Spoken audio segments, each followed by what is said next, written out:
Cold open, 0 minutes. 0 seconds to 0 minutes 25 seconds. You are not arriving, you are being tested. One stamp decides your entire future. One cough can erase your name. Info card. Year, 1907. Age 19, from a small village in Eastern Europe. Language. Enough, English, to buy bread. Not enough to defend yourself. Cash in pocket. $12.20. Your whole plan. Don't get turned back. You grow up in a place that feels older than your grandparents. The road is mud. The winter is a bill you can't pay. The landlord wants rent. The army wants your body. The factory in the nearby town wants your fingers 10 hours a day for coins that vanish by Sunday. At night you listen to the adults talk in whispers. America. America. America. A place where wages are real numbers. Where a man can own a coat and still have money left. Where the police don't ask your name just to punish it. Then it happens.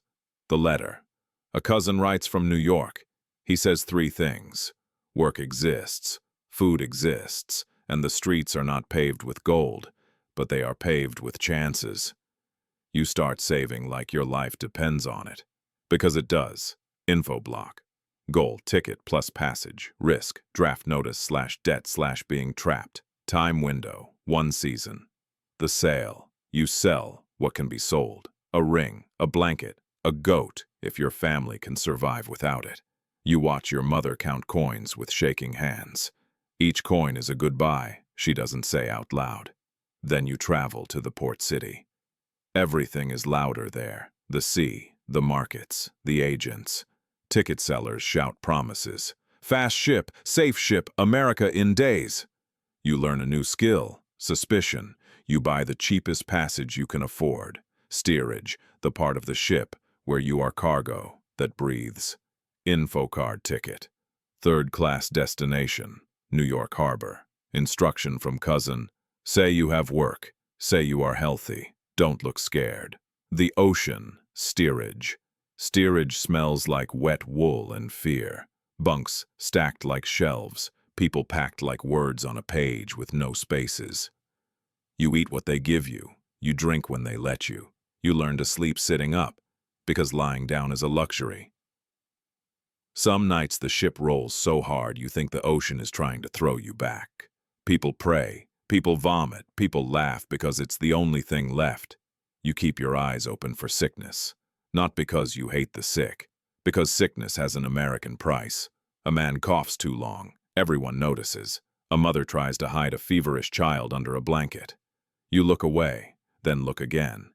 You hate yourself for being relieved it isn't you. Info block. Rule. Don't get noticed for the wrong reason. Currency. Clean breath. Clear eyes. Steady walk. First sight. Statue. Harbor. Heartbeat. Then one morning, a shout on deck, you push through bodies, and there it is. The harbor, the skyline, the statue, holding a torch, like it's aimed at you personally. For 5 seconds, you forget to breathe. You think, I made it. Then you remember, you haven't made anything yet. Because now the real crossing begins. A small ferry takes you to an island that looks like a factory for humans. Ellis Island. 5. Ellis Island. The line. 1140 to 1630. You enter a huge hall that sounds like hundreds of lives colliding. The air is full of footsteps, cries, translators, orders. You are herded into lines. Not gentle lines. Lines that move like a machine. A doctor watches you walk. 6 seconds. That's how long you get to prove you are not broken. You climb stairs. This is not an accident. If your heart is weak, if your breathing is wrong, the stairs will tell on you. Then the chalk marks. If the doctor sees something, he writes on you like you are a crate. A letter on a coat. E for eyes, L for limp, X for needs more exam. You touch your sleeve like it's on fire. No mark. Not yet. Info card test. 6-second medical. Fear. Chalk outcome. Pass/secondary inspection /detention/deportation. 6. The eyes. The button hook. 1630 to 1830. Now the moment everyone whispers about. The eye exam. A doctor with a tool called a button hook. It looks like something meant for fishing, not people. They tilt your head. They pull your eyelid. You fight the instinct to recoil. You stare at a point on the wall like your future lives there. You blink as little as possible. You pray your eyes don't betray you. If you fail, if they suspect trachoma, you can be sent back across the ocean. No appeal that matters. Just a paper and a guard. Then the doctor releases you. No mark. Your knees almost give out. The questions. The 2 minutes. Next, the legal inspection. A desk, a clerk, a translator if you're lucky. They ask you questions that sound simple, but are traps. What is your name? Who paid your ticket? Where are you going? How much money do you have? Have you been in prison? Are you an anarchist? Do you have a job waiting? You answer carefully. Too slow and you look suspicious. Too fast and you look rehearsed. You learn a new skill. Calm lying. Not to harm anyone. To survive the interview. They ask about your cousin's address. You recite it like a prayer. Street, number, borough. You do not blink. Info block time allowed. About 2 minutes. Penalty for hesitation. Doubt antidote. Preparation plus luck. Detention. The room. Of maybe you see it on the edges. The detention rooms. Benches full of people who almost made it. Someone crying. Someone staring into nothing. A man holding papers like a shield. You avoid looking too long. Because the room looks back. Your number is called. Your papers are stamped. A sound like a door unlocking. You are released into America. But you are not American. Not yet. You are just allowed. New York. The shock. Outside, the air tastes like coal smoke and salt. Noise hits you like a wave. Languages everywhere. Horses, carts, trains, shouts. You feel small and invisible. That's good. Invisible is safe. You find your cousin in a crowd. He looks older than his letters. He hugs you hard enough to bruise. He says, "Welcome, now work." Info card. First night. A crowded room. First meal. Cheap bread, hot soup. First emotion. Relief plus fear. At the same time. The first job. Your hands become clocks. Work in America is real, yes, but it is not kind. You take the job no one else wants. You carry, you sweep, you stitch, you load. You are paid weekly, and you learn the magic of a regular wage. Your hands harden. Your back learns a new pain. You send money home, not because you are rich, because you remember the mud road, the winter bill. Sometimes the boss calls you greenhorn, sometimes worse. You swallow it. Pride doesn't pay rent.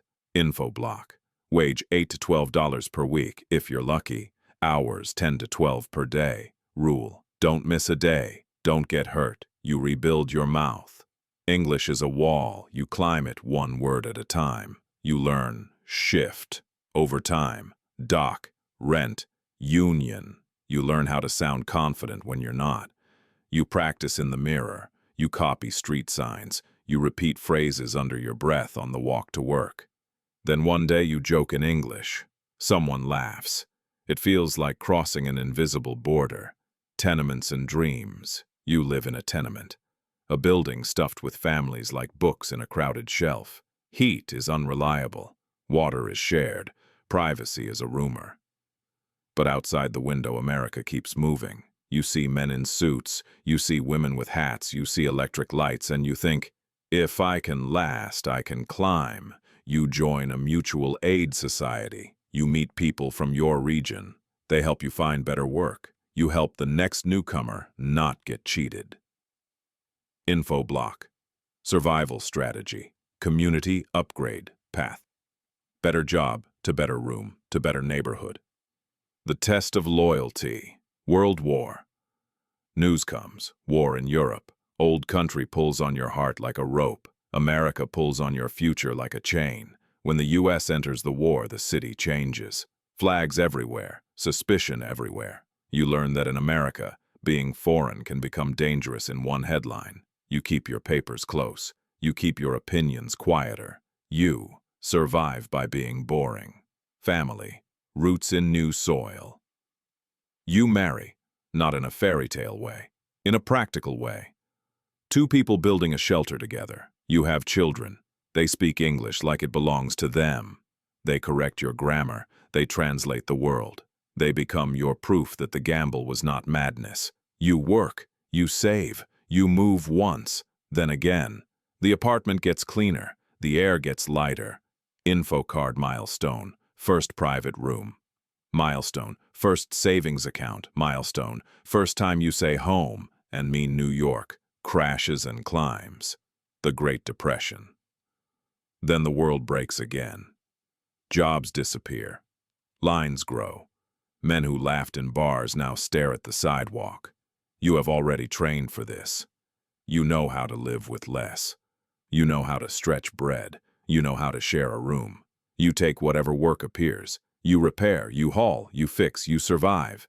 Not because it's fair, because you are stubborn. Info block. Threat. Unemployment shield. Skills plus community plus refusing to quit. Citizenship. The paper that changes your voice. One day you decide, no more guest. You study for citizenship. You memorize dates and principles like they are tools. You stand in a room with others. You raise your hand. You swear an oath. Your accent doesn't vanish, but something inside you shifts. Now you are not just allowed. Now you belong on paper. And paper matters here. Old age. You become the story. Years stack up like the bunks in steerage. Your hands stay rough, your back stays loud. But your children grow. They move to neighborhoods you never imagine. They wear clothes that look expensive. They talk about college. Sometimes late at night you remember the stairs at Ellis Island, the 6 seconds, the button hook, the stamp. You realize the truth. America didn't give you a life. It charged you for it. In sweat, in fear, in silence.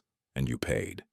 You arrived with $12 and a borrowed name. You leave with a family, a language, and a country that finally says your name back. The name. When ink rewrites you. At work, your name becomes a problem people want to solve quickly. They shorten it, they bend it, they replace letters that don't exist in English. At first, you fight it, then you learn the difference between identity and spelling. You sign pay stubs with the new version. You don't love it, but you need it to cash the check. Info block. Old name. Hard to pronounce new name. Easier to hire. Cost. A small grief you carry in your pocket. If you're in garments, the air is thick with lint. If you're on the docks, the air is thick with shouting. Either way, the city is thick with hours. You learn factory rules. Arrive early. Don't talk too much. Don't be the slowest. Don't be the one who gets hurt. You meet the foreman's moods before you meet his name. You learn to read faces faster than signs. Sometimes you see the rich part of the city. Clean windows, quiet streets, restaurants where people eat slowly. You don't feel envy, you feel direction. A map in your mind that says, not here forever. In the old country, money was a rumor. In New York, money is a lever. Your first savings account feels like magic. A bank book with your name.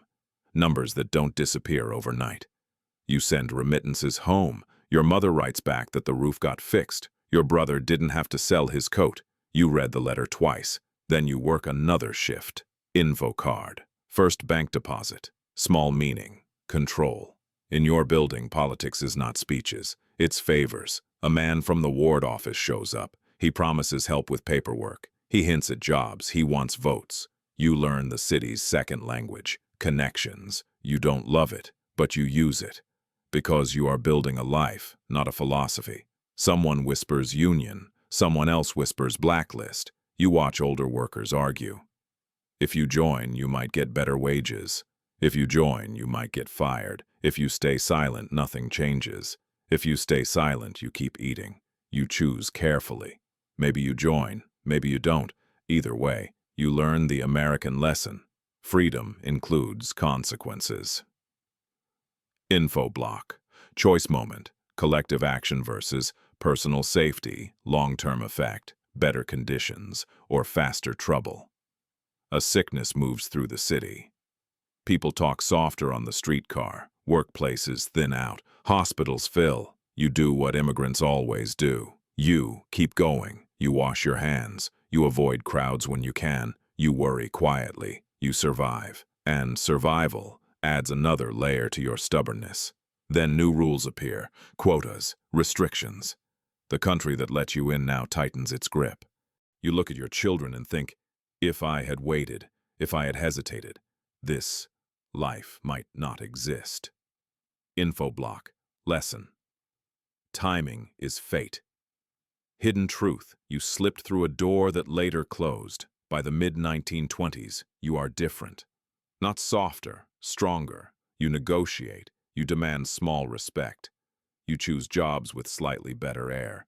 Maybe you open a tiny business, a grocery, a barbershop, a repair place, a corner of America you control. The first time someone calls you sir, it hits you like a surprise. You pretend it's normal. Inside, it's fireworks. Then the crash. Banks fail. Friends lose everything.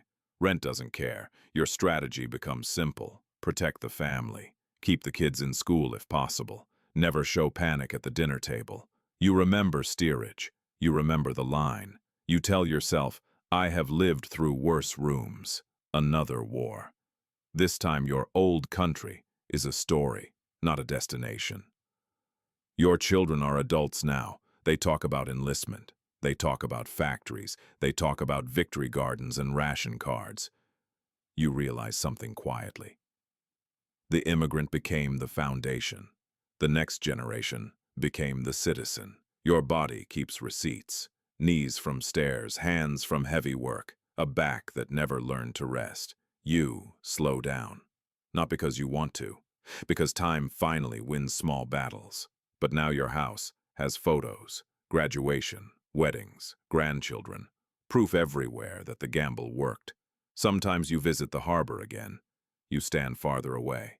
You watch new ships, new faces, new fear, and you think, everyone here is carrying a world inside a suitcase. Everyone is trying to turn a stamp into a future. You were once a number in a line. Now your family is a name in a neighborhood. That is what it means to cross the ocean. Your first New York winter is not romantic. Wind cuts through your coat like it was designed for this city. You learn what drafty means without a dictionary. You stand in line for a cheap meal. You pretend you're not embarrassed. You tell yourself, temporary. That word becomes your religion. A streetcar conductor snaps at you for standing wrong. A customer mocks your accent. You swallow it again. Not because you are weak, because you are building. Info block. Winter lesson. Pride is heavy. Better to carry coal. You write home often. Sometimes you lie. Not big lies, protective lies. You say, work is steady. You say, I'm fine. You say, America is hard, but it's possible. You start helping others. A friend asks how to buy a ticket. A cousin asks what to say at inspection. You become the person you needed on your own journey. If you're lucky, you send for someone, a sweetheart, a fiancé, a spouse. You learn that love in immigration is paperwork, affidavits, addresses, money set aside so the inspector believes you won't be a burden. When she arrives, you watch her climb the same stairs you once climbed. Your heart races like you're the one being tested. When she passes, you understand. You didn't just survive, you created a path. Eventually, you vote. A small action with a huge meaning. A ballot in a box. You remember being asked if you are an anarchist. Now you are part of the system that asks. You walk home taller. Not because America changed, because you did. Maybe you never get rich, but maybe you buy a small house, or you help your children buy one. The first key that is truly yours is heavier than any suitcase, because it proves something simple. You are not temporary anymore. You crossed the ocean once. After that, you spent decades crossing smaller oceans. Language, class, fear, until the country finally felt like home. When you study for citizenship, you don't study like a student. You study like someone defusing a bomb. You repeat, Constitution, amendments, presidents, branches. You learn the difference between rights and responsibilities. You practice answers out loud so your tongue won't betray you. In your pocket, you still carry that old fear. One mistake, one misunderstanding, one bad day, and the door closes. Then the interview day comes. A small office, a polite official, a few questions, you answer. Your hands sweat anyway. When they say you passed, you don't celebrate loudly. You just breathe. A quiet victory, the kind immigrants understand best. Ellis Island was the first test. Life was the second, and you passed them both the only way you knew how. One hard day at a time. There are days the city reminds you that allowed is not the same as accepted. A sign in a window, no Italians, no Jews, no Poles. A landlord who raises the rent because he thinks you have no options. A stranger who tells you to go back, as if you have somewhere untouched by poverty and war. You learn to respond with progress. You respond with receipts, with rent paid on time, with children who graduate, with a life that becomes too real to deny. And, slowly, the word foreigner loses its teeth, not because people stop saying it, because it stops defining